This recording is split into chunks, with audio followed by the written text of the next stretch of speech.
രാവിലെ തന്നെ വണ്ടിയായിട്ട് ഞങ്ങൾ ഇറങ്ങിയിട്ടുണ്ട്. ഇന്നൊരു ചെറിയ വർക്കാണ്. 120 പേർക്ക് ഫുഡ് കൊടുക്കാനാണ് ഞങ്ങൾ എത്തിയത്.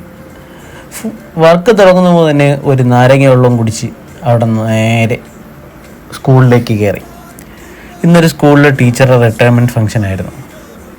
കുറച്ച് പേര് മാത്രമേ ഉള്ളായിരുന്നു. സ്റ്റാഫും PT അംഗങ്ങളും.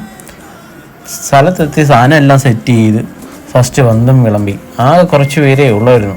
ആദ്യത്തെ പന്തിയിലൊരു 60 പേരിരിക്കുമായിരുന്നു. 60 പേരും കഴിച്ചു. പിന്നെ കുറച്ച് പേര് വന്നു പോയി അങ്ങനെ നിന്നത്. വന്നവരെല്ലാം ഹാപ്പി ആയിട്ടാണ് പോയത്. ചിക്കനും കൊട്ടിയുള്ള സദ്യയാണ് പറഞ്ഞിരുന്നത്. കഴിക്കാൻ ഫുള്ളായിട്ട് ആളില്ലായിരുന്നു. ഏകദേശം ഒരു 90-95 പേരെ കഴിക്കാനുള്ളായിരുന്നു. അവസാനം ഞാനും ഇരുന്ന് ഫുഡും കഴിച്ചു. അപ്പോഴേക്കും ഉണ്ണി എത്തി. ഒഴിഞ്ഞ പാത്രങ്ങളെല്ലാം കൊണ്ടുപോകാൻ. അപ്പോൾ പിന്നെ അടുത്ത വീഡിയോയിൽ കാണാം.